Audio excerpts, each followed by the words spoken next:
It's your boy Zay-P, Zay-P that I am. I am that I am, as you are that you are, for we are all that we are. From the individual to the many, from the many comes the all, and the all is one. So, trauma imprints. I'm going to go in and talk about trauma imprints because many of us have hooks within these trauma imprints that reside within us. Many of us have hooks in these trauma imprints that help to define us. Basically meaning we actually define ourselves through the traumas we've been through, via the traumas. So, for example, in the past, I have a disability, I live with sickle cell, and this disease is chronic pain, chronic illness, chronic complications. That said, these things can create traumas in people, right? And so even for myself, from that sense, there are aspects of myself that were really forged and cultivated in my trauma. There are aspects of myself that are really hooked into the traumas I experienced as a diseased person, as a person with a disability. And for a long time in my life, I didn't even recognize those trauma imprints that resided within me. I didn't even recognize how I was hooked into those ideas, those labels, those memories from the trauma, and I was still living my life from that space. Then as I started to grow and fully evolve, I looked at myself with more limited perspectives. I looked at myself in a more limited view. Well, because maybe I have a disability or I have a disease, I may not be able to do this, I may not be able to do that. How many steps along the way could that have blocked me, stopped me from shooting my shot, going for something in particular because maybe I thought I would fail? How many times or in how many ways has that affected me? Because part of my own ego identification was tied into that trauma imprint. I'm a kid from the hood. I grew up in the hood, and I've been through these experiences. I've been held at gunpoint. I've had knives put to my throat. I've been in situations where I was jumped, I was beat down by people. I've been in physical situations with family members, with step-parents, abusive households, domestic violence. So these leave imprints on the soul. These leave imprints on your experiences, especially if they happen in the younger years of your life, or at more not formidable, but points in your life where you are really forming and cultivating your identification. So, looking at an idea like domestic violence, and this can leave major trauma imprints, right? The imprint it'll leave on somebody who maybe has lived 20 or 30 years of an adult life and who has already established healthy relationships and have had relationships that were not so healthy.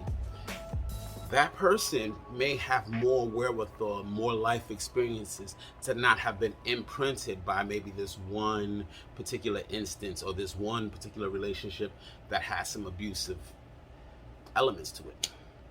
But now, if that person, say, maybe is young in the dating world, maybe they've never been too experiences, they haven't had too many partners or romantic relationships, and so in those initial couplings, these are the first instances that they may be having as far as establishing long-term relationships.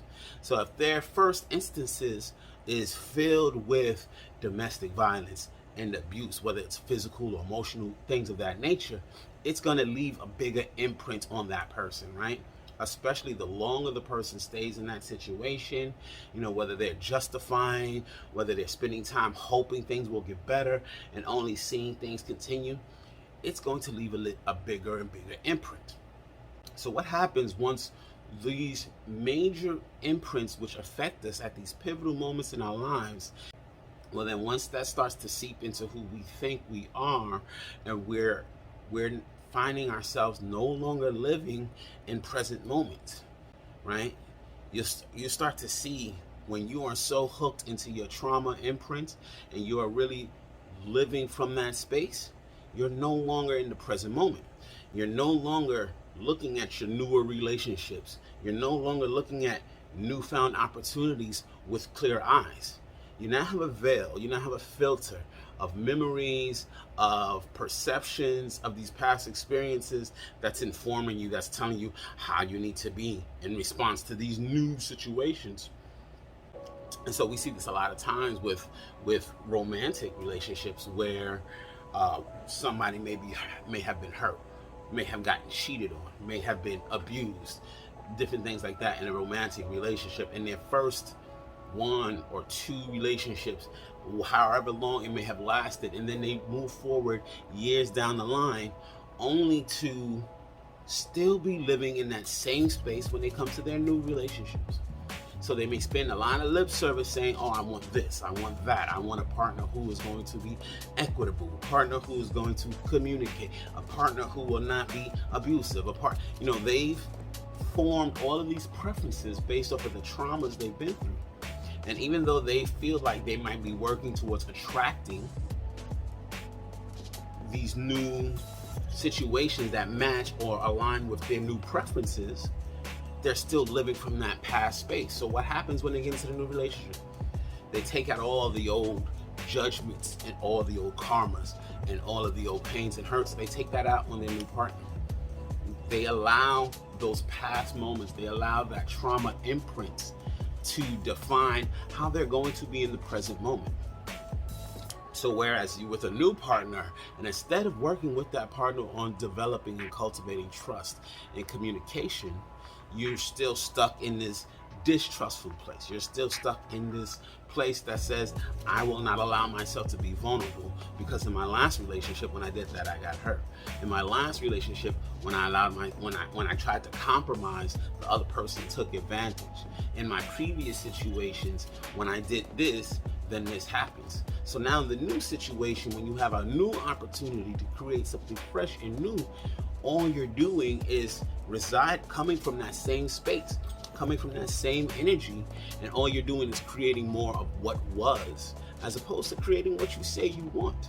Because what happens when the next situation comes along, as soon as you see a red flag, instead of addressing the red flag just from a place of mindfulness, this is what I experienced. Fear is coming up. I recognize a red flag, or I'm going to walk away.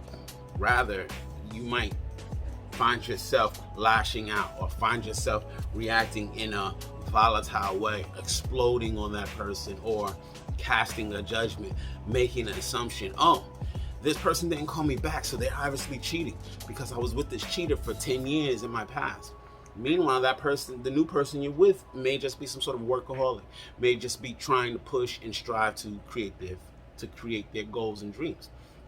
And this is not to say you shouldn't be paying attention to the learned lessons from your past. This is not to say that you shouldn't actually learn lessons and move forward. But there's a difference between learning from past experiences and moving forward in a way that's healed and holistic, or you're going to completely destroy anything good coming to you because you assume that anything good coming to you is going to be more of the same traumas. This is what a trauma imprint is, and this is how it stays living in you, and it stays keeping you stuck in the past instead of moving forward in these healed ways. The idea is to learn and grow through situations, but if you're learning and growing in a way that causes you to want to close your eyes, to want to run from everything else, to want to shun things that you fear may bring you back to those spaces, then truth be told, you're still living in those spaces. You're still living in that old energy. You're still living from that trauma. And so, going back to the example of me with my disability, with my disease, so to speak, I've spent much of my life working on my health, cultivating my well-being to become more holistic and just more day-to-day better, living a life of quality life, fully healed. Although my diagnosis may still be the same biologically, I may still have the same issues, far from the same experience though, because I am coming from a space of healing every day. Whereas back in the past, I was coming from a space of I'm a sick person and I'm trying to get through. Now I know that I am a well person. However, I deal with certain complications like everybody else in life does. Now, if I stayed stuck in my own trauma imprint regarding all of that, that would simply mean that whatever opportunity comes these days, I'm turning them down left and right because I don't believe I'm capable of it. I don't believe I'm capable to travel here because I think I'm going to get sick. I don't believe I'm capable to hold that position because I think I'm going to get sick.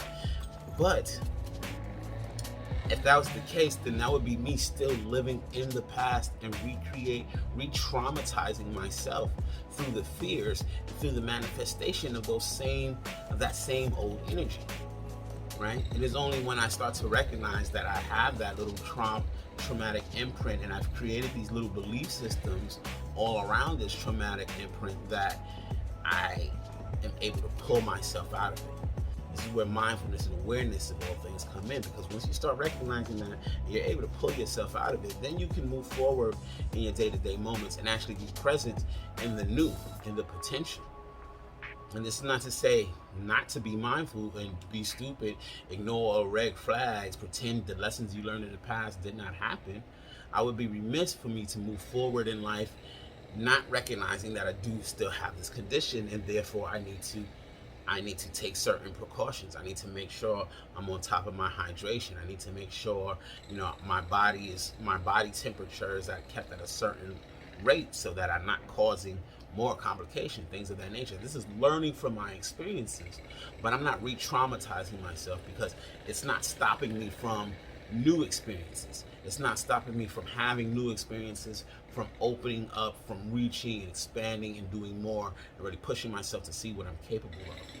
This is when you start to break through and get past your trauma imprints so that you can be present in present moment and create new imprints, positive imprints, imprints that will feed your future, imprints that will heal your life, imprints that will heal you in the here and now moment. And this is what we all should be striving for. True healing, which requires that actual reflection and making changes, not just responding to pain and trauma, right? So when you're going through moments where these triggers are coming up and they're flaring and they're causing you to lash out or act in a way that you're fearful, or to act in a way that you would have acted when you was initially traumatized, then that's a really good indication for you that you have not done the work to truly heal. Maybe you suppressed it, maybe you turned away from it, maybe you looked at the situation and said, I'm never gonna allow that to happen to me again, and decided to move forward thinking that you healed it, which is what most people do, and then realizing after the fact they still haven't healed it, because as you move forward, you're still carrying that same old energy into your future prospects.